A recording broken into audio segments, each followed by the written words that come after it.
Welcome, Spartans, to Podcast Evolved, part of Evolved, your home for Halo. Podcast Evolved hosts original lore series and recaps last month's Halo news. Our current lore series is Infinite Impressions, and today we're going over the news. I am your host, Krysta, and with me today is Aaron. Hi, guys. And Tom. What up? We are live on our Discord server, chatting with our followers. Hi, everyone in chat. How are we doing today? Bow, bow, bow. Thank you all for being here. We appreciate it. It makes it just slightly less lonely. I'm so sick of talking to these guys. Today, we are recapping the news from March 2022, and the highlights are the Infinite March 22 update. 343 apologizes. Some TV show episodes have come out.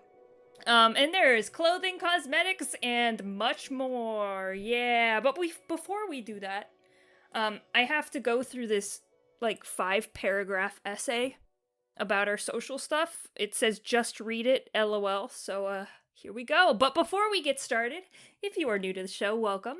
Podcast Evolved is host to a variety of shows. This show that is being transmitted into your ears is Podcast Evolved. You can check out our previous lore series, The Road to Infinite and Character Dossiers, through Podcast Evolved. Evolved also hosts the shows Mission Debrief, Builds with Blocks, Halo Book Club, Halo Headlines, and our newest show, Halo TV Plus. How did we get this many shows? It seems like just yesterday we were barely able to put together a script for just one show a week, and now we have 20 shows, so we've evolved.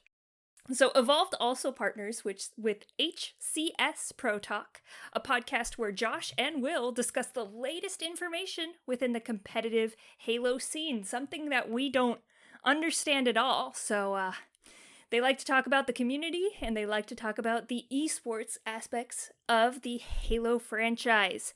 So if you want to actually listen to someone who knows what they're talking about, go check them out. You can learn more about each of our shows on our website, evolvedhalo.com. If you are already a fan of the show, we ask that you rate us and leave us a review on whatever platform you are currently listening to us on. We greatly appreciate all the feedback we receive from our listeners to improve the quality of our shows. We would like to take this moment to thank our patrons for their continued support. Your contributions allow us to continue making new content like this every week. Thank you guys so much. Yay! Woo! Can we do the grunt birthday party effect? Yay! Perfect. Thanks for editing that in, Aaron. Appreciate it. If you're not subscribed, our patrons receive a variety of exclusive rewards, such as early episodes, unique swag, access to our podcast soundtrack, and much, much more. You can head over to patreon.com/Halo Evolved to learn more. And finally, I got one more thing for you guys. We encourage our listeners to support Audible, where they can enjoy the growing collection of Halo novels all in one place, along with thousands of other novels, guided wellness programs, and more. If anyone does the guided wellness programs, tell me what it is. I have no idea what that is.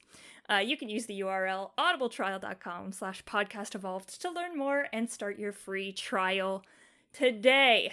All right, I've read through all the things. Where's my check?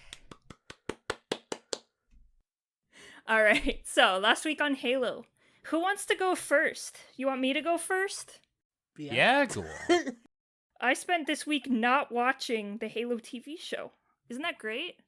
And Krysta's now done on today's podcast, so thank you and so this much is for gonna listening. be my final podcast. I'm actually getting fired. Nice.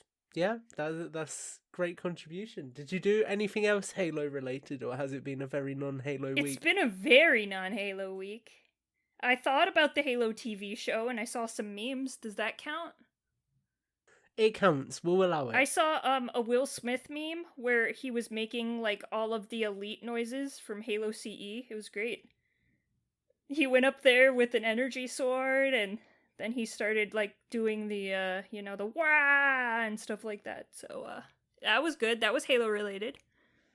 So anyway, when it comes to last week on Halo, I replayed some of Halo Infinite's campaign, as I have been doing for weeks and weeks and weeks, because rather than doing the objectives, I just run around and gaze at how pretty Zeta Halo is for several hours on end and don't ever progress. And then I also have watched episode 2 of Halo the series. So did you watch it's been a episode very 1? Halo-filled week. I did. I still can't believe they killed off Chief. Yeah, it's crazy, right? I totally know that. Yeah, I mean, spoiler alert! Yeah, jokes aside, we will warn you later in the show. Krysta will be leaving us when we do listener feedback about the TV show, and me and Tom will chat some about it, so we will give you a fair warning when we get there. It's just going to be an Aaron Tom twosome. Yeah, at least some of us did some Halo, because I didn't do any Halo. I spent a lot of money on Destiny 2. That's not Halo. Yeah, I took a notion that I thought, I'm going to go look at Destiny 2, and I re-downloaded it, and then I went to do it like a Nightfall strike, and I went, no, you need own Beyond Light for this. And I was like, oh, okay. So I picked up a Code Off CD keys, and then I went to do something else. It was like, oh no, you need own the Witch Queen for this. I was like, oh, okay, I'll buy that. And then I was looking in the store and was like, that's a really nice, like, fur-lined leather trench coat for my Warlock. I'm going to have to buy that too. And now I hate myself. But Aaron, you did something Halo. You watched Nightfall. I heard you say Nightfall. Yeah, that was a TV show that happened. I have not watched Nightfall since it came out. No, I haven't even thought about Nightfall since it came out. I'll be alright without it. I'm trying to think. No, I haven't done anything Halo related in the slightest, so it'll be fine. We are great Halo people. We are fantastic Halo people, only the best. Are we ready to start the news, guys? No. Okay. Live listeners, if you're listening along, you can drop any comments into the chat. Only nice comments, though. Like that comment that says, Aaron is dying. I don't know if that's my audio quality or the fact I haven't played Halo. It's a bit vague. No, you're just a little scratchy through the Discord, but I'm sure you're fine on your own mic. Discord loves Irish people. Yeah, they don't like your internet. I can't even make out when David's using Discord, and we're not that far from each other. Yeah, I guess Discord just hates you. It kind of does. Right, well anyway. That was just Discord does hate me. Moving on. Moving on, next thing. Enjoy cutting out this ruined transition. It'll be totally fine. I'm a professional, I can do this. So, we have some news. The first big thing is the Halo Infinite update for March 2022. This was typed by the Halo hands of Joseph Staten. There's a few things they're pretty much addressing. Unhappy community is the big thing. He starts off by discussing how the studio was working on addressing the known issues with Halo. He basically said some of the issues are issues that they knew before the game launched but weren't able to fully address, and other issues were previously unknown until the game launched. So I think he made an example of there's a big team battle matchmaking issue that didn't come to light until the game was in the wild. Gives you flashbacks of Master Chief Collection. He said that these issues are catalogued and updated weekly in a process known internally as the Hot List, and the studio are now working on a public version of the Hot List, something similar to what they did with the Master Chief Collection when they were trying to bring it back from the dead. Hopefully in the near future we will have a similar list and we will know what the studio is prioritizing and what they are fixing and what is broken that they know about. There was the reveal for Infinite Season 2, and that is called Lone Wolves. So we got concept art for 2 Lone Wolves. They were Spartan Eklund and Din. I hope that's right. And there was concept art for the next Fracture Core, which basically, it kind of looks like if Gears made a Spartan, sort of. It's interesting. I don't know if I like it because it kind of looks like the Spartan is a big trash can man. I don't know if you've ever seen them, but like Victorian diving suits. Yes, it does have that sort of iron suit vibe to it. Don't know how I feel about that, but they say it'll have some nice attachments and stuff, but we'll see. I am curious to see what the fracture lore is that comes with that. What possible universe did that come from? We're getting 2 new maps as well, so there's an arena map called Catalyst and a big team battle map called Breaker. We're getting a new mode called Land Grab, and King of the Hill is returning. More details for all of those in April. The online and local co-op was delayed in Season 2. So they still plan to drop it during Season 2, it's just not coming at launch. And they say that Forge so far is still on track to launch with Season 3. That was most of the major points out of the March update. Thoughts on co-op being delayed? Sad, not sad? Nah, it's fine. I was quite sad at first, but I think a lot of what we've sort of seen coming out more recently makes me really empathise with 343 actually, because it seems like they've got a real uphill battle at the moment. So I'd rather they just take their time and bring it out when it's ready at the quality it should be at and that we'd expect. What he said. Thanks, Krysta. You're the ego boost I need on this podcast. Yay! Friendship! Guys, there is no room on the internet for your even-handed and fair thoughts on these things. You must be angry and upset, and I cried myself to sleep when I heard that news. that's more like it. So I did want to say something on this more broadly, and this comes into the March community update a little bit as well, and one of the updates a little bit later down the list. But I do just want to encourage people listening to be civil with their thoughts around this, because I get that it's frustrating. I get that people want more content from this game, but as someone who is currently at a workplace where we have a deficit in terms of people working for us, it is really bloody hard when you are trying to do your job and you're also trying to do jobs that other people would traditionally do as well. And it seems like that's what 343 are doing a lot at the moment. So the devs will be working really hard to try and get things out the door. And the last thing they need is negativity from the community as well, because that's a kick in the face from the people they're doing it for in the first place. So I would say just be patient. It is coming. I know how many months we've been waiting for more content. Clearly something's gone wrong behind the scenes, but there are people working to try and address that, and they are just people at the end of the day. Being kind about it doesn't hurt anyone, and actually it will probably encourage them to do a better job in the long run as well. And Aaron's going to cut all of that. Yes, it's all going to be cut, and I'm actually going to edit you just saying, fuck it all, fuck it, fuck it, fuck it. Alright, moving on from that, we have the March community update, and this is called Silverside. What could that possibly be a reference to? So, we got a couple of things in here. We have a teaser for Halo cosmetics being added to Among Us. There's a tiny Master Chief and a little Guilty Spark. It's amazing. It's very cute. I like the photo. They're just standing in the cockpit of a ship, and it's just like, look at them. They're so small and cute. Let's see, what did we have? The Halo Infinite's TAC Ops event happened in March. I believe it's over as of now. The event saw Spartans jump into Tactical Slayer event playlists for 2 weeks, rewarding them with tactical themed gear, including the Mark V Zeta helmet. And we have a quote here from the studio. As the event concluded, we noticed an issue that prevented progression for event challenges, and so we've granted all 10 rewards and the weekly ultimate reward to all players. Yay! Amazing. If you had any issues, you get all that. I didn't even pay attention to this event because it's Tactical Slayer and I'm crap at that. Infinite 1.1.1.1.1 update released in March, bringing a number of bug fixes, improvements and additions to Halo Infinite.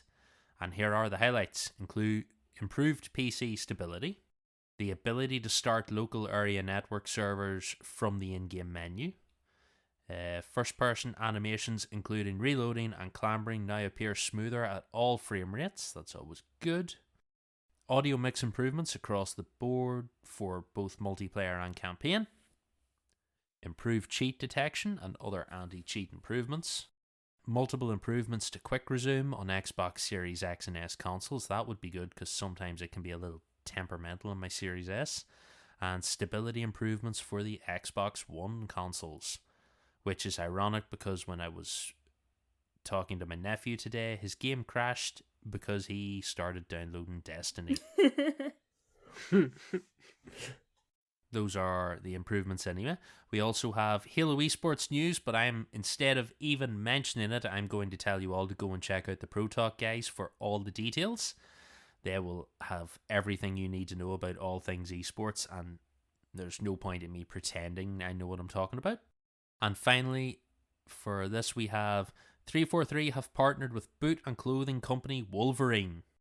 They plan to release multiple series of Halo-inspired footwear, and to celebrate, they did release a limited series of Master Chief-inspired boots. They came out on March 29th. They sold out pretty much instantly, which I believe is the case with most shoes these days, because shoe collectors are a bit extreme. They were $225 a pair. Should have been $117. Yeah. Yeah. Because that's the only Halo number, right? They could have made it $343. That's a better plan. I like it. More profit. More profit. Brilliant. What more do you need? More profits? There's already 3 of them. Continue, Aaron. They're all sold out, but some of them are going to be available for competitions, so keep an eye on the Halo Gear social channels to hopefully get more details soon. Right, that's all the community update stuff. Nothing overly exciting. We had Cannon Fodder 125 of Protocols and Prisons. We had a couple of things here. We had the Halo Outcasts cover art reveal.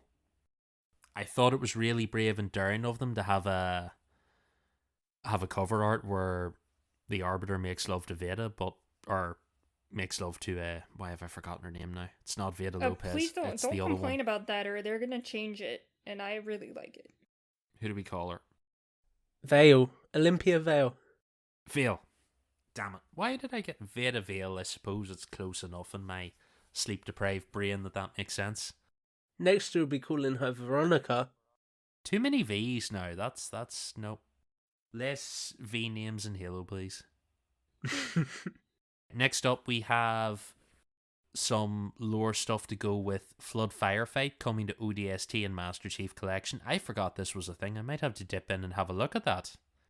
This shocks me that this is only just coming because they tested this ages ago, didn't they? Because I remember playing this. I'm sure... Wait, am I allowed to... Are you about to break an embargo? No, I'm sure I played it through the Insider program, which is a public thing that anyone can register for. I'm sure they did a public flight for it. We're going to leave this in. If Tom's never on another show again, 343 lawyers have come and broken his legs. Wait, We got a few little lore details to go with this. So we got some UNSC Flood Protocol lore. They went to Spartan Assault of all places.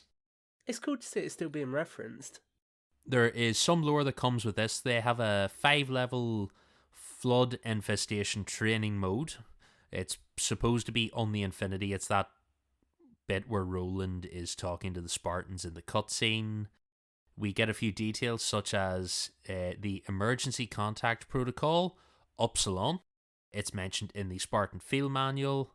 And we also have, in the event of a flood incursion, the rules are that all rules of engagement are suspended.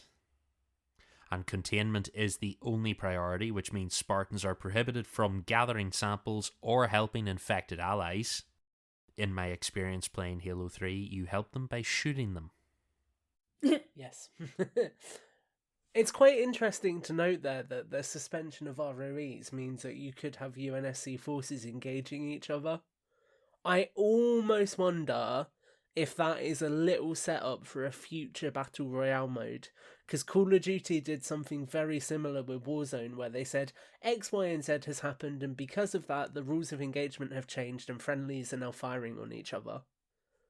Hooray! Just food for thought. Food for thought. I would totally be down for a battle royale mode where if you fall outside the circle, you turn into a flood. That would be so cool. And then you have to attack the survivors. You can just run through the ideas and it becomes the coolest thing ever. They may not listen to us, so we'll have to see. Just hire all three of us. That's the solution. It's the only solution. If you're listening to this, Jeff, I am available anytime. Right, we also had another protocol. So in the event of a Spartan Flood casualty, the Corruptor protocol comes into play. And this is basically the use of WMDs is authorized to take out the targets, so both nuclear weapons and orbital Mach guns. This is also, they do hint at, I believe it's a description for an armor in, it could be Halo 4 or Halo 5, but it basically insinuates that self-destruct is the first protocol, and if self-destruct on the Spartan's armor fails, plan B is nuke the shit out of them. I think, is it HAZOP that was specifically designed for Flood Ops? Yes. So I think you do not want to be anywhere near the Spartan if the Flood are there, because they're not going to nuke you, but they will nuke him. Okay, also we got Halo Rebirth is now available as a PDF from 343. If you're trying to think of what Rebirth was, it is the little after story for the Forerunner trilogy that was written by Chloe Burr. So you can go into it. You used to have to go and do some fancy code shit on Waypoint to get into it, but I think all that's dead now that the site's been updated. So you can just go and download that in PDF form and read away. We got some lore details on the major sites of Zeta Halo in reference to them being relevant for Rubicon Protocol. And then we also got Halo Sacrifice available as a PDF. It's cool that they're making them more accessible. Yeah, that is nice. The same way as they gave us the missing pages from Halsey's journal. I like all this stuff. It's nice to get more of it. This next one I referenced at the start of the show. This is 343 Apologizes. The long and short version is there was a thread on Reddit and Sketch made a post, and Sketch said as follows. There are indeed a lot of challenges and constraints. We're certainly not happy to be unable to meet player and community expectations. It is a difficult situation that's going to take the team time to work through. Right now the focus is on Season 2 and we'll have more to share on that in the coming weeks.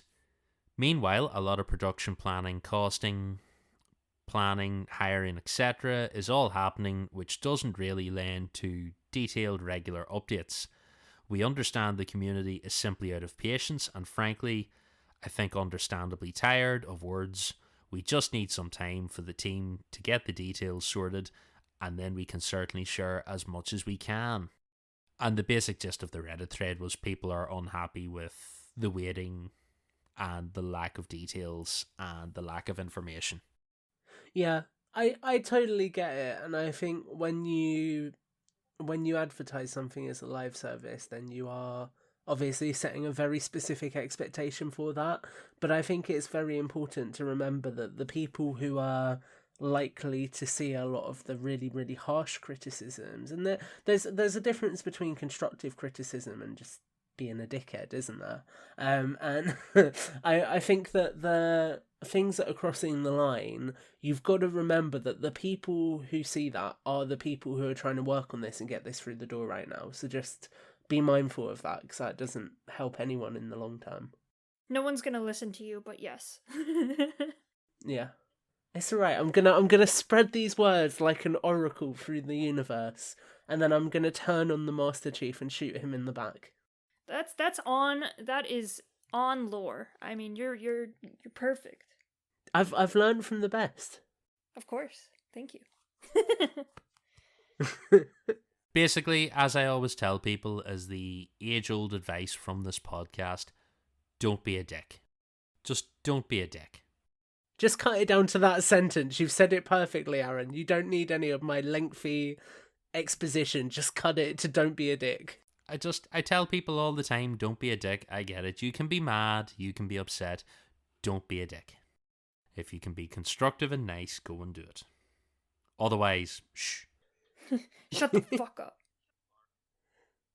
So, next up, Halo TV show's first episode is now available for free on YouTube, unless you're in my region, in which case it's blocked. Same here.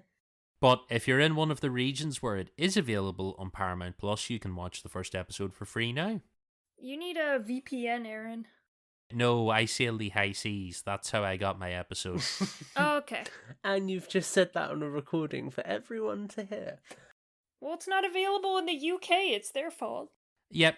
I told 343 this on the last episode I was on. You did not give me a legal way to watch this. You told me I had to wait till the summer. I am sorry, sir. I have a Halo podcast to do. I am so my proposition for this is that we do like what those big TikTok influencers are doing, and we just get the evolved house, so then we can all sit down and watch it together with a shared evolved account, and then just record our thoughts afterwards. Let's do it. Let's use the Patreon funds to just get a house together. Yeah, let's just get a mansion. We'll just get an evolved mansion. We've got the money for that, I'm sure. Are you guys seeing a different Patreon fund to me?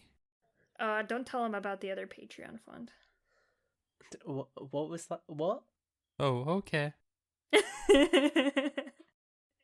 That's all right. Never mind. We'll talk about it later. You don't listen to this podcast for our acting, just to clarify. I'm going to remember all of this later. Right. We have one final piece of news, so this isn't really spoilers. It kind of, the first one sort of slightly is, but it's not really. If you consider any information about the TV show a spoiler, stop listening from this point on, otherwise work away. So, there was an interview with Jen Taylor where she was talking about Cortana on the TV show, and there's a few quotes from her here. So, we've got, you're not going to see Cortana till 3, meaning episode 3.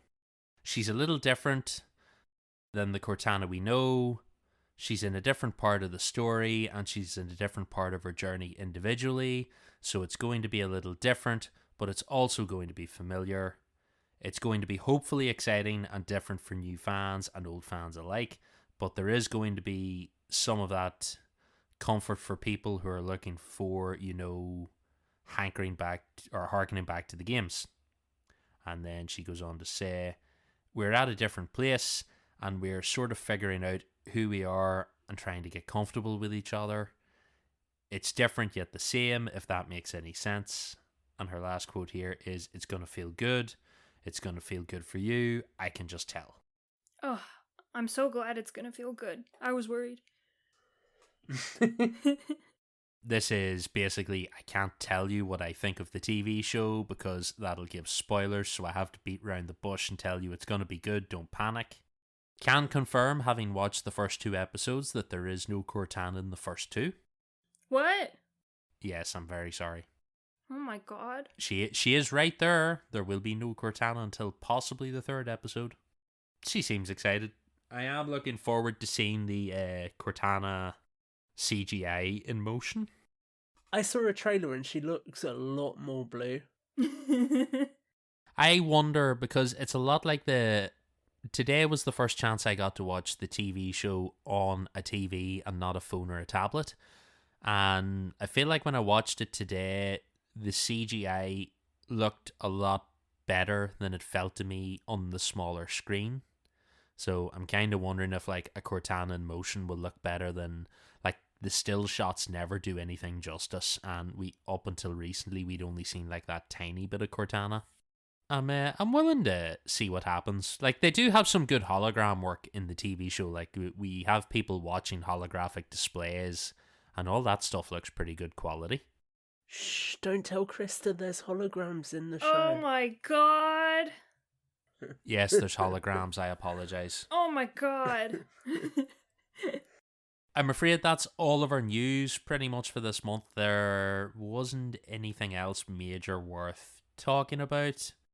I'm fairly certain that's about it. There are a couple of silver debriefs to go with the TV show, But I think at some stage, if there's any details worth covering, Oren will cover those in his show at the minute, so I'm not going to step on his toes and double down on it. Instead, we're going to talk about the TV show. Yay! Krysta, before we start the community update, are you all good to bounce out? Do you want to say anything to the listeners before you go? I'll watch the TV show later. Good, do. You have homework. You've got 2 episodes to watch. I know, oh my god, that's a lot of homework. I believe in you, Krysta. You can do it. This is getting graded now, Krysta, okay? You don't want to end up in detention. Halo detention. It's just playing the library for like hours. We're gonna take away your Game Pass privileges for a month. Oh my god. Actually, if you don't pass the test on the TV show next week, we're downgrading you to the Killzone podcast. Aaron, we need her for the podcast. We don't have enough hosts anymore. We're just going to have to kill a show. Pick which child you love. Just replace me with soundboard me. You'll be fine.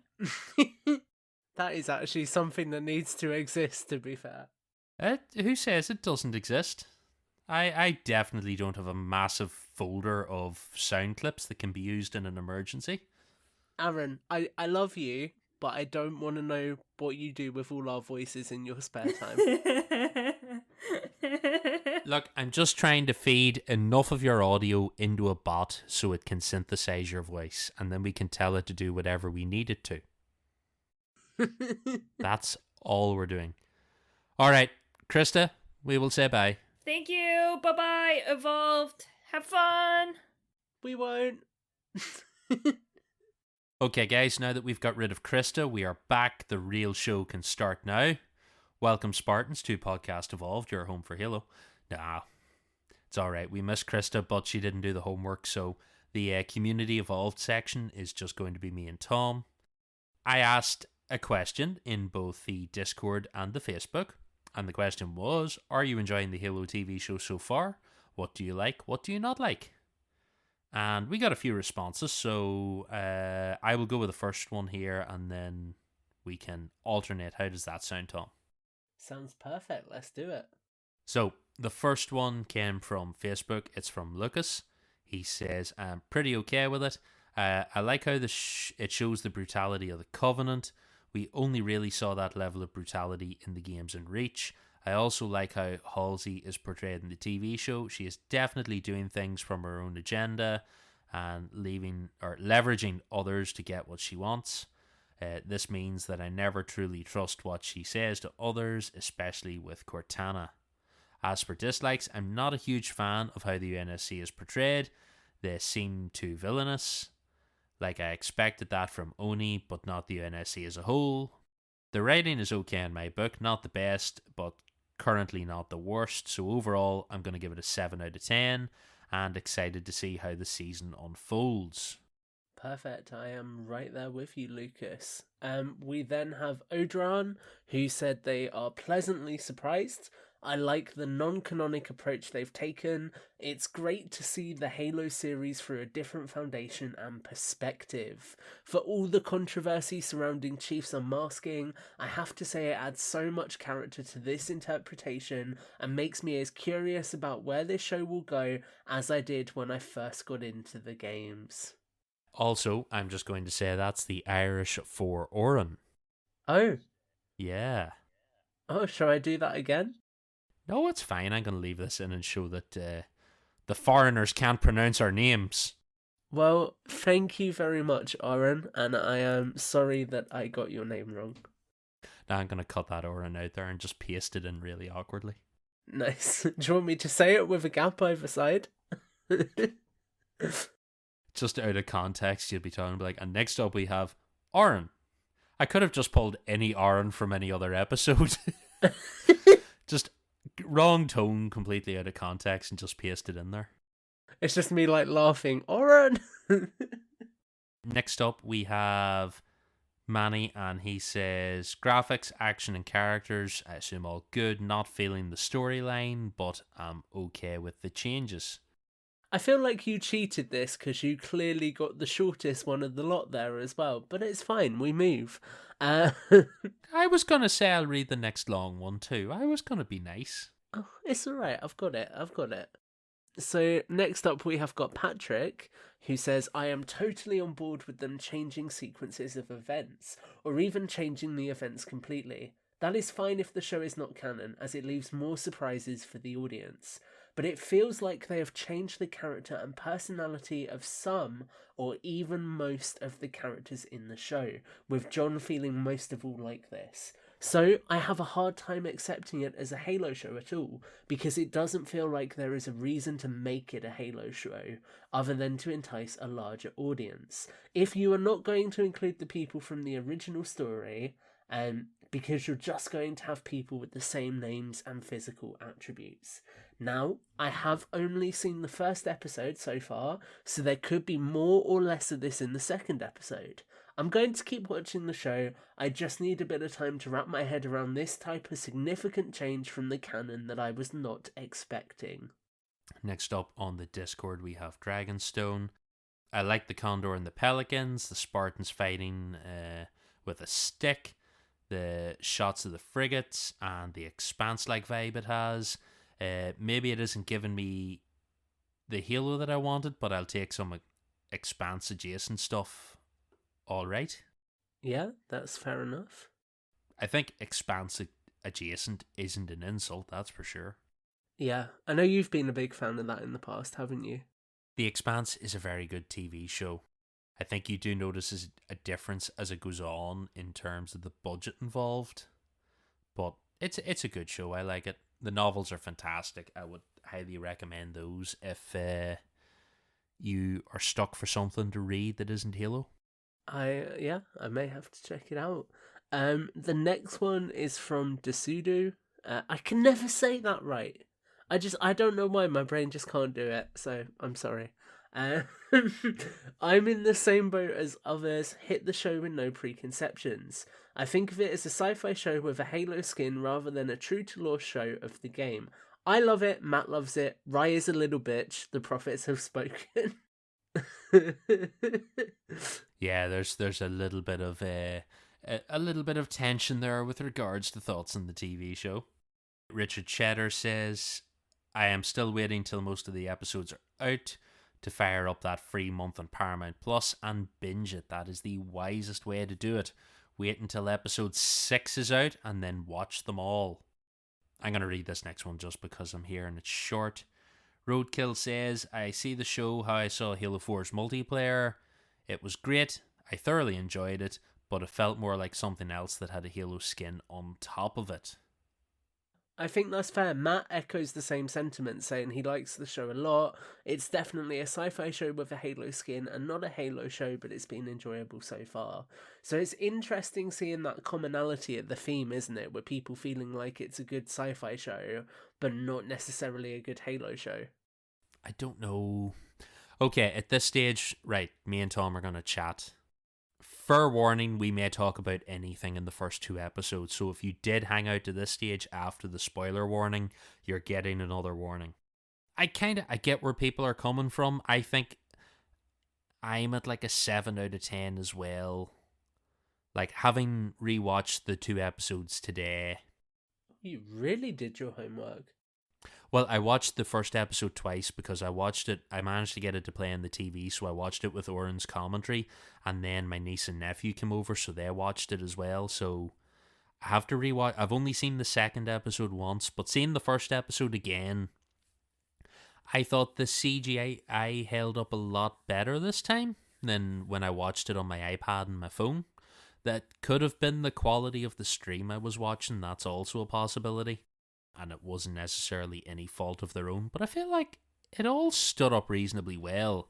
The most jarring thing from that first episode, I think, is for the first look at the elites, it takes a little getting used to because they look oddly... They kind of look like elites and Krogans had babies. That's how they look to me. They look like the Halo version of Krogans. They're kind of a little stockier than you expect, and... You're not the first person I've seen to make that comparison. you get used to them very quickly, and I think for the most part the CGI in that whole opening scene with the big fight in the facility, like, considering that's a daytime scene, I think that mostly works. Yeah. They look pretty solid and believable. The only time I thought they seemed sort of weightless and lifeless is when that elite shoulder charges the pickup truck and knocks it over. Like, the truck flips and rolls, but the elite that shoulders it doesn't look like he has any sort of like weight at all. But they also have that same problem when Master Chief does the big run and jump up onto the side of the bus. He moves through the air like he's not actually. He moves through the air like some of the CGI in the Matrix 2. It has that same like weightless, not quite right look to it. Like, they're the only two things that sort of stand out to me, is like they don't look like they have any real weight behind them, but the rest of the CGI looks pretty solid. What do you think? I will be honest, I bloody love this show. And you've got to keep in mind that I'm somebody who's invested a little bit in the extra lore. So obviously I'm lucky enough to do this podcast with you guys, so I've listened back to some of your old episodes and got a fill of my lore that way. I've read a few of the books. But I just think for me, tonally it feels like Halo, and it feels like Halo in the books.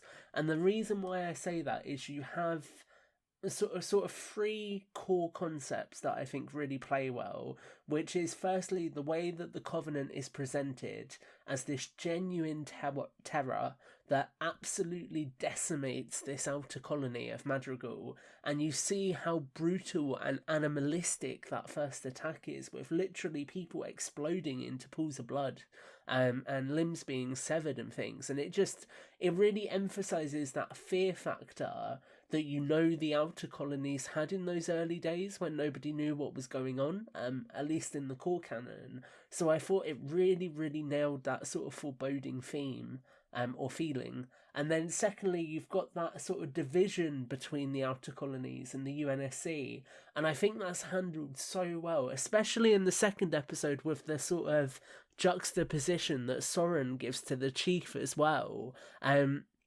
You get this really fantastic sense of the UNSC are highly advanced, highly capable, but actually they don't necessarily have some of the on-the-ground knowledge that the insurrectionists have got.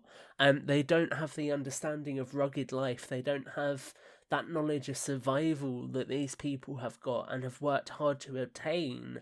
And they also don't think outside the box, and you see that with John a lot, especially in the second episode, where you get this contrast to somebody who does what he's told to do, is really, really broken and conflicted when he goes against what he's told to do, and then someone who is just living his life for himself in Soren, which is really cool. And then thirdly, you get the ethical contrast between Parangoski and Halsey, and this was seen in the first episode and seen again in the second episode, and I think that's a really, really interesting way of exploring the ethical decisions that are made by Oni and by Halsey during this period of time in the Halo universe. And it also juxtaposes against real life in a way, because it makes you think about how technology evolution often happens during war, and does it happen in the most ethical and moral ways, or is it something that just happens because war demands that it happens? So I think those are three themes that I would hope you would agree are prevalent throughout the extended lore anyway, in the novels and things.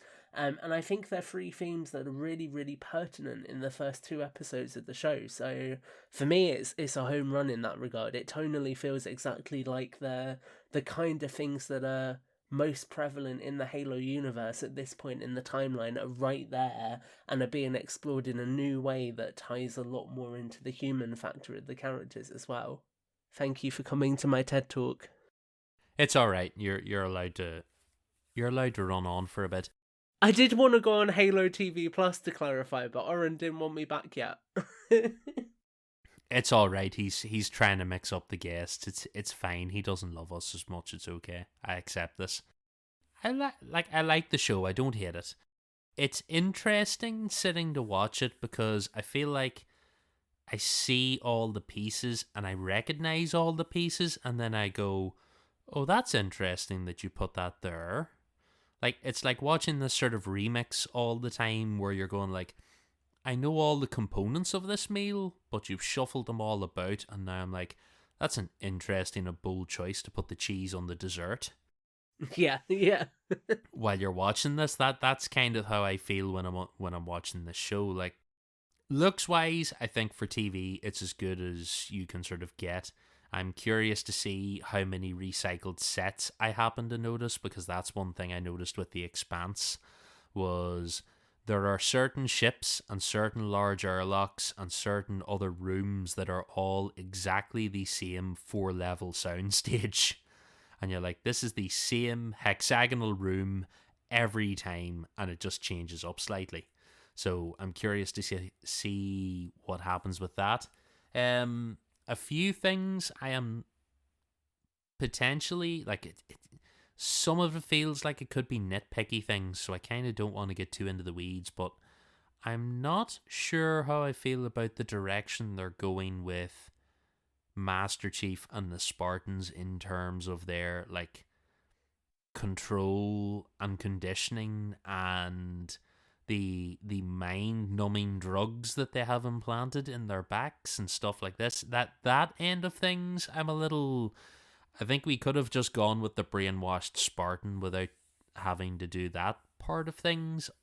The slight, like, I know it's probably a TV thing, but the visual nod to Chief in his, like, Vision Quest flashback as a child drawing the Forerunner relic.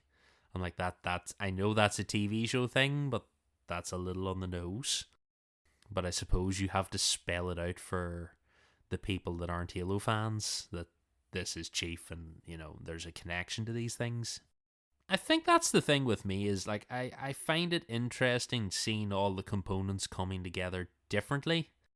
Keys, I like Keys' actor. I like the job he's doing. I'm not entirely sure I like where they went in the script because I kind of feel like Keys could be the Judy guy, but I also really don't feel he would have been quite as comfortable shooting a teenager as TV show Keys was. Like, Miranda had a level of disgust that I feel like Keys should not have been that comfortable with it. Then again, it also has the other Halo problem that I find a lot of Halo has, where too many people seem to know about the Spartans. Like, I know we're in the head of, like, we're in HighCom, we're on Reach, we're in the Inner Sanctum, but still, I feel like a few too many people seem to know the crack. Well, they're public at this point, aren't they? Because they say there's propaganda films of the Master Chief. Yeah, like I know it's kind of at that stage, but I just feel like a few too many people know about the cloning and the kidnapping and all of that stuff. Like when they have that meeting, the council meeting, you're like, too many of these people know about this stuff. So that end of things, but they always lean into that, even in the novels sometimes. And I'm like, yeah. I think it's interesting because it probably makes more sense from a sort of military hierarchy. Because if you think about it, someone like Oni would have to report back to somebody else. And I don't think, and correct me if I'm wrong, but I don't think you ever really get that in the books as much. It's always sort of Parangosky or Osman going off and doing their own things. And obviously, currently, Osman is locked away in the core canon with Hood. But before that, I feel like they've always just been their own separate entity and not as aligned with the UNSC. Well, they kind of are their own separate. Like they do report to the UEG. This is the thing, but only report the stuff to the UNSC or the UNSC and Oni or and the UEG that Oni feels they need to know. That's kind of it. Like the buck stops with Parangosky, and she is the knowledgeable head of everything. She knows all the spinning plates, and she tells everyone else what they need to know, and that includes the UNSC. One of the few times that they're not hiding something is the building of the Infinity, because they couldn't hide that in the Oni budget, so they had to like go halves with Lord Hood. I feel like most of the actors are pretty spot on. They're like, they never name him, but they're Lord Hood. I like him. I like the Parangosky. I feel like the two Keys, quite good actors again. I like Cortana. Halsey is fantastic. Yeah, I think like she's a really good actor as well. Also, while we're on the subject, I suppose we should dive into the most important actor of them all, Chief. I have no issues with Pablo Schreier's portrayal of Chief. I know some people were very upset about the helmet coming off so quick, but I'm pretty sure I said on more than one occasion there's only two ways you do this. You either have him take the helmet off in the first episode, or he keeps it on to the end like the Mandalorian. But they clearly want to show Chief's face, therefore they jumped straight in on the first episode. I had no issues with it. I think he does a pretty decent Chief. Like, he has the body language down pretty well, and he's just a big imposing guy as well, which really helps. Fun shout out to episode 2 where Chief somehow took his armor off and left it on the front mat without a robot. Yeah, I did. I found that quite interesting. I wonder if Soren got them to build a machine that could do it. I like to imagine that that's the reason they're going to go with, because Soren ran. That's another one that Soren isn't as deformed and disabled in this universe as he is in the core universe. He has a fucked up arm, but he's still able to wear most of his armor, because when we're introduced to him in the second episode, he has his left arm exposed, but he's otherwise in full armor. So yeah, he probably had to get stripped out of that armor at some point. I do like that he keeps his chest plate on, even though he's no longer able to wear the powered armor, and the chest plate is slightly smaller on him because it's his teenage armor before he's fully formed. So I like that nice little touch that's why he has that, because a lot of people were questioning why he had the same chest piece as the other Spartans, but that makes sense if he abandoned ship. And they kept most of his story the same. Like, he tried to take off and run away. They shot him down. He avoided them on the surface for months, and then he escapes the planet and goes off to the rubble. I do find it a little weird that the rubble is so well known about that the Spartans knew about it as a place that they were going to run away to. It's interesting that Chief was going to run away and then didn't, because there's none of that in the book. Chief is never a conflicted character during Spartan training. Like, apart from the ring the bell on the first mission when he loses because he's not a team player, like, from then on, Chief is the model soldier. So I find that interesting, but I suppose you need that human conflict. Yeah. It's in just the way they're doing Chief is interesting in general. He's a lot more Chief from Halo 4 and 5 than he is the original trilogy. This is Chief when he's got a conscience, he's got emotions, and they perhaps cloud his judgment sometimes. I think given the context of the way they've made Chief in this show, I totally buy his decision to save the girl, save the universe, instead of double tapping her in the back of the head and throwing her out the airlock. Like, it makes total sense that this Chief, who has had his memories wiped and locked away and is emotionally, or is chemically suppressed emotionally, now that this Forerunner artifact has fucked with him, he's having like issues dealing with this, and suddenly decides that the girl might be worth protecting. Also, we talked about this on Facebook, and I'm trying to remember where it comes from. You may remember this as well, but I don't think the concept that not all humans can operate Forerunner technology is new, because someone mentioned that they weren't sure how they felt about this new direction, but I did a little bit of Googling, and someone said on a Reddit thread that it actually first appears in one of the Spartan Ops cutscenes, where it must be Jul 'Mdama is trying to open the whatever that librarian's rest thing is. Oh, it's Mdama with Glassman. Yes, until I think it's in the comment it said there's actually a pile of dead Marines in one of those scenes who they've been using prisoners to try and open it, and none of them succeeded. And then they get Glassman, and he does it, and then Halsey can do the stuff better. So I think that's like the first sign, and I remember from somewhere else, I think it's the Kelly Gay novels, and I think it may be an explanation that either Spark or Littlebit gives the crew, basically saying that not all humans can operate the Forerunner technology and you have to have the imprint. Yeah.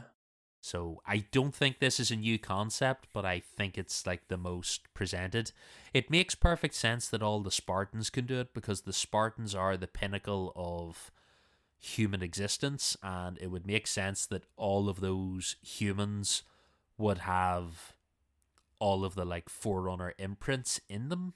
And the same with Halsey. We know she is a product of the librarians tinkering to like progress humanity forward. Not directly in that they didn't set out to make Halsey, but as the librarian says, your armor, your ancilla, all of this, it was part of the design in some shape or form. So that end of things, I think, makes sense. I don't mind that, and I like the idea that not every human can switch these things on. I think it just makes more sense more broadly anyway. I will say I did just look through that Spartan Ops cutscene that was referenced, and I can't see a pile of marine bodies, but that doesn't mean it's not in a frame I didn't see. I think more broadly it makes sense, because if you think about humans as a species anyway, that we're not all genetically the same. There are deformities between different people. There's different blood types, different genetic problems that people experience. So it makes sense to have some of that factor in to the overall perception of whether every human can use Forerunner devices or not. Yeah, and I think specifically, it's not that every human can't use them, because I believe it's the same issue, it's the same thing with the first Halo Wars and the reason that the Covenant kidnapped Anders. Only certain people can turn it on and unlock it, but once it's switched on, anyone can use it. That's why they needed Anders to put her hand on the console. Once she turned those ships on, the Covenant could have piloted them. Anyone could have used them, but they are in safe mode until a reclaimer comes and activates them. That doesn't overly bother me. Like, they've set that pretty early that this is the rule of this universe. Only certain people can activate the Forerunner technology, and the Covenant just happen to have one of their own.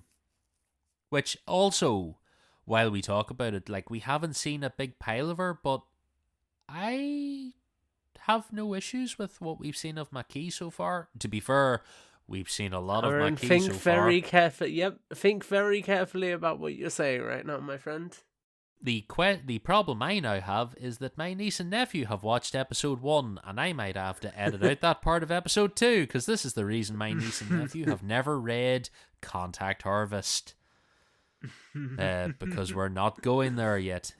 The setup for that, I find perfectly valid. The Covenant found a baby, they tortured that baby, and then she thanked them for it. That's a bit fucked up. Yeah. But it makes total sense that they would know that certain things can activate Forerunner technology, and maybe having a pet human of your very own makes sense. Did you like Maquis? Did you not? Does it upset you? I am looking forward to seeing more of her in action. That also doesn't sound great. But I'm looking forward to seeing the scenes that we've seen with the Legekolo worms. I think that's going to be really cool in the actual episode. Yeah, like the argument that she has with Mercy, where she's basically like, let me go on this mission, I need to go on it, I can move through the humans, you can't. And you're going like, yeah, like the obvious reason in terms of making a TV show is you save a fortune on CGI when you can have a human face for the Covenant. She doesn't have to have her Covenant escorts with her all the time, but it's a lot cheaper to have the evil human on Master Chief than it is to have him punching Mercy or Regret to death in their space wheelchair. However they decide to do this. Also, shout out to the CGI on Mercy being fucking fantastic. He looks amazing. Yeah, he does look really good. They clearly spent a lot of the budget on his face and his space wheelchair. Also, I quite like the inside of High Charity and being able to see the Dreadnought and all. Like, those are all nice little touches that I'm sure mean absolutely nothing to the average TV person, but I'm like, oh, look, it's there.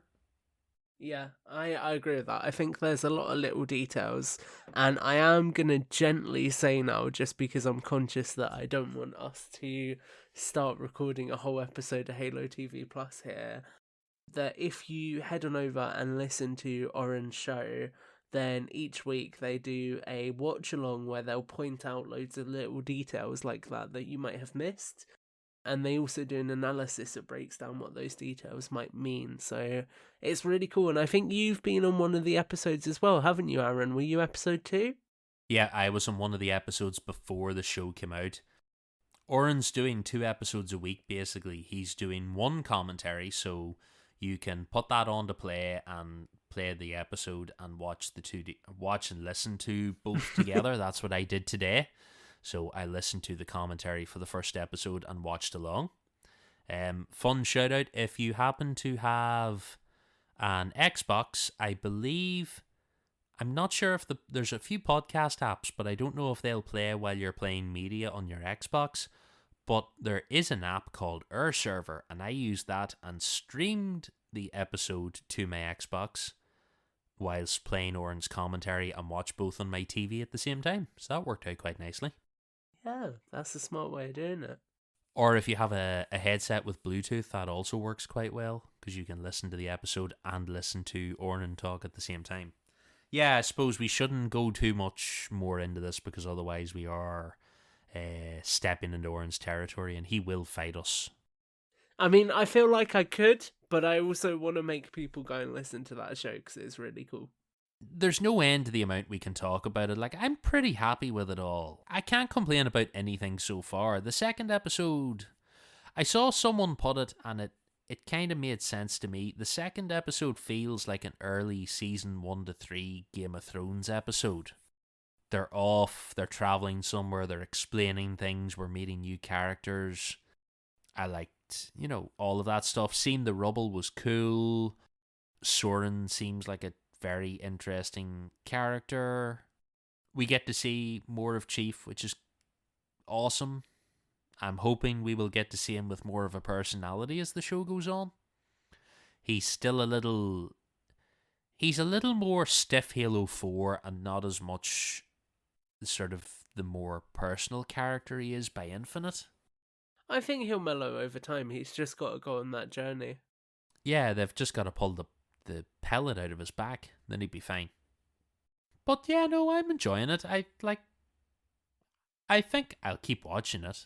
I have a feeling it may be, unless something drastic happens one way or the other, I have a feeling this will just be a 7 out of 10 show, and I'm pretty happy with that. Like, if we get to episode 9 and it hasn't fallen off the rails, it hasn't become terrible, I will be very happy if season 1 of Halo is just a solid 7 out of 10. Like, that's the most you can, or that's a pretty fair hope, because there are plenty of shows out there that have a terrible first season and then they make up for it down the line, but you don't really want to risk that, because we may never, I know we get a season 2, but I would like a couple more seasons after that.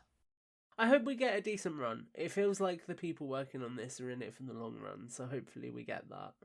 I kind of hope so too. I'm really curious to see, because looking long term at this, because of the way they've shuffled the pieces up and how they're putting stuff together, I'm so curious to see where this goes in later seasons and how close to the TV, or how close to the games they keep it. We know the basic outline of where we go in the games, and I'd love to know where they go with this. When me and Oren talked on the show when I was on, I'd only had the epiphany in the middle of recording with Oren that there's a very real possibility that we finish this season on a cliffhanger going to the Halo. I think that makes total sense.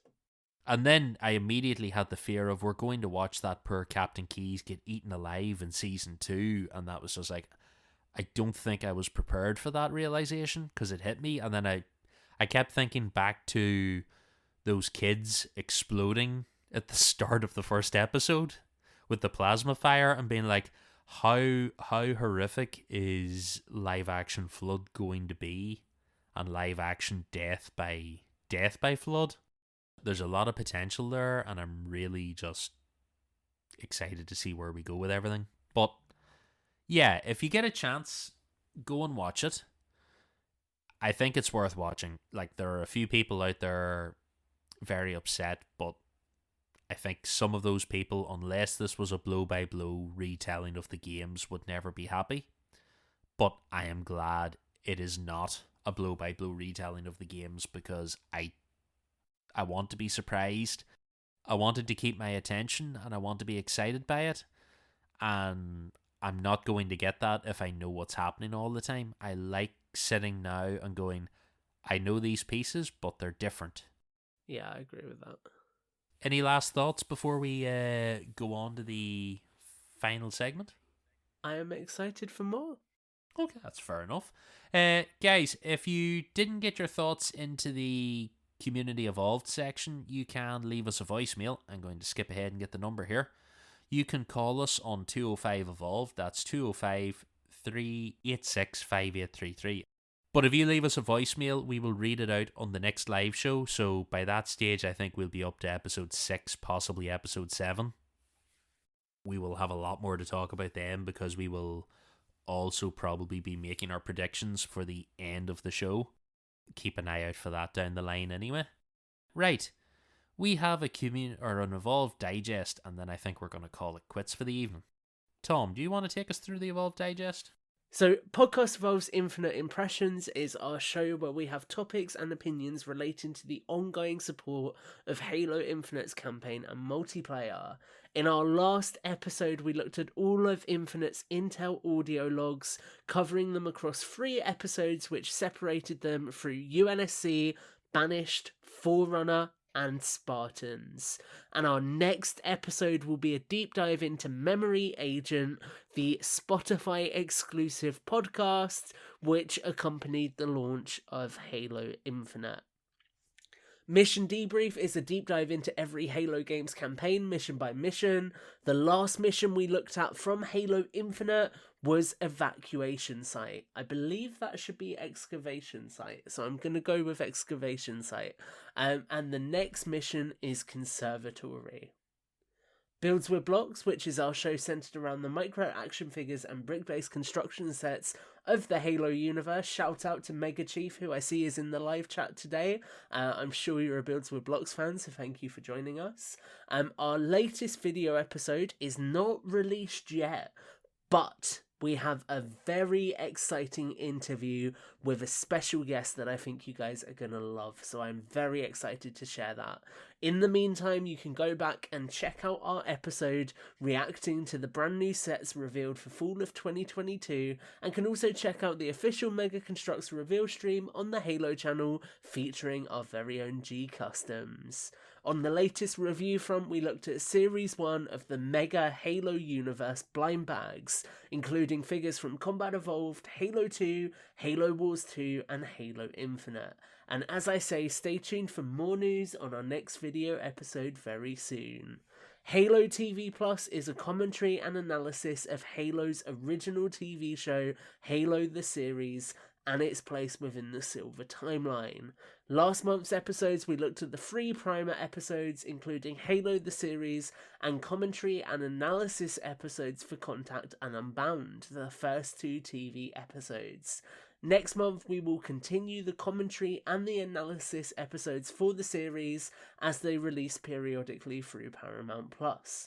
In our Halo Book Club, we have thorough discussions on the extended lore media. Halo Book Club will return in April, and April's book club, so that's this month, will be Lessons Learned from Halo Fractures. On the HCS Pro Talk front, Josh and Will discuss the latest information within the competitive Halo scene with an emphasis on the community every week. Our recent Map Legends episode was Recharge, and our Inside the Halo Championship series for March 2022 is ready. Hello, Podcast Evolved audience, and welcome to Inside HCS, your monthly recap of all things Halo esports, presented by us, none other than HCS Pro Talk, your weekly Halo esports podcast. For this segment, we'll be recapping the HCS news and competition from the month of March. But before we get into the recap, well, let's begin with a little introduction into what exactly is the HCS. The HCS, or Halo Championship Series, is the umbrella in which all Halo competition lives under. The 21-22 HCS season is in full swing, and for a complete breakdown of the timeline for official events around the world, please see the HCS 21-22 season reveal article over at Halo Waypoint. If you want an easier-to-digest blog post outlining everything about the 21-22 HCS season, Maddie Rums of Noob Combo has published one over at noobcombo.com. For all major announcements from the HCS team over at 343 Industries, please make sure to follow their Twitter account at HCS and their new official YouTube channel by searching for Halo Esports. Josh, with the first Infinite competitive season in full swing, let the listeners know about the recent HCS news highlights from the month of March. Announced at the beginning of March, the HCS is expanding the team partnership program by 1 to 3 teams in the second year of Halo Infinite Esports.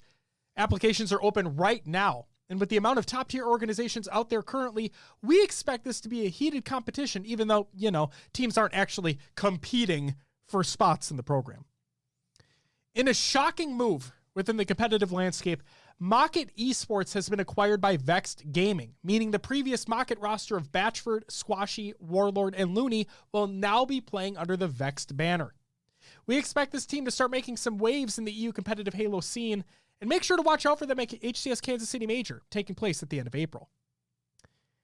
Speaking of which, the fans will be back at the HCS Kansas City Major. Unlike HCS Anaheim, the North American regional event, this major will feature it all, including fans back in the stands. Well, seats. Those are the HCS news highlights from the month of March. Will, we had some incredible tournaments take place over the last month. Would you mind recapping those for us? Of course, we'll start with Louis V Titans Money Tuesday events. Open tournaments and show matches, Louis V Titans got it all. Think you've got what it takes to bring down the reigning champs in Bound and Renegade? Well, good luck, because they remain undefeated in 2's competition. But hey, at least you could say you tried. Next tournament, Lady Spartan Pro Series. UMG continues to do wonders for the competitive Halo community, this time with an all-ladies league. With qualifiers that lead into traditional bracket tournament, it's Hydra Gaming, including Miss Lacar, Janelle, Cranberry, and Minx taking home both wins thus far. The next open qualifier takes place on April 15th, and we expect the competition to only get more fierce as the weeks continue. That brings us to the HCS Open Series. While we all patiently await the Kansas City Major, the HCS Open Series continues to provide weekly tournaments to those looking to keep those hands warm on the sticks. While the Pittsburgh Knights, the Chiefs, and Ascend continue to dominate their respective regions, there have been some surprises coming out of the North American region, with E-United, FaZe, and Complexity taking home recent tournament wins. While E-United and FaZe are established pro rosters, we will be keeping a keen eye on that Complexity team heading into Kansas City. Time will tell how they stack up against some of the best to play the game. We have the HCS Kansas City free-for-all qualifiers. What's better than the Kansas City Major? How about free travel accommodation and the ability to play in the Kansas City Major FFA? Well, that is what the winners of each respective region's FFA tournament will win. There will be 2 qualifying tournaments per region, and the winner of each getting sent to KC. That means 8 players, 2 from each region, will be booking their flights to KC on 343's dime. The first tournament per region has concluded, and we couldn't be more excited for Grimsty from Mexico, Jordan from Australia and New Zealand, and Z-Mighties from EU, and Reburst from NA to be invited to KC to compete in the FFA event. Then the HCS Super Tournaments for Mexico, Australia, and EU regions. The HCS Super Tournaments for those regions have officially concluded, and spoiler alert, the results aren't surprising. The Pittsburgh Knights continue to dominate in Mexico, the Chiefs remain at the top dogs in Australia and New Zealand, and Ascend have no higher points to ascend to after remaining undefeated in the EU. The real first test, though, the Kansas City Major. These teams know they have a lot more to prove on the main stage in an international land environment, and we fully expect them to bring their all. It looks like a lot of prep work is happening for Kansas City. Josh, that means something is coming up in April, right? Oh yes, Will, the big one. The second major event of Halo Infinite Esports, and Kansas City is shaping up to be bigger and better in every way from Raleigh. Roster Mania has come and gone, the teams are practiced, and everyone wants to take down Cloud9, along with every other team standing in their way. From April 29th to May 1st, 2022, the best teams from around the world will compete for a share of the $250,000 starting prize pool. Featuring an open bracket, pool play, championship bracket, and FFA competition, fans at the venue and those watching from home will have plenty to enjoy throughout the entire weekend. The biggest difference here between Raleigh and the standard major format for Kansas City is that the championship bracket will feature 24 teams instead of 32, making it more competitive coming out of the open bracket. General admission and team passes are still available at the time of typing this out, so if you're interested in meeting some of the most passionate players and fans, get those tickets today, and we hope to see you there. And thanks for joining us on this edition of Inside HCS for March. If you're interested in finding out more about these tournaments or anything else in the competitive Halo space, please check out HCS Pro Talk on all the socials, YouTube, Twitch, and anywhere you happen to find your podcasts. Podcast Evolve crew, take it away.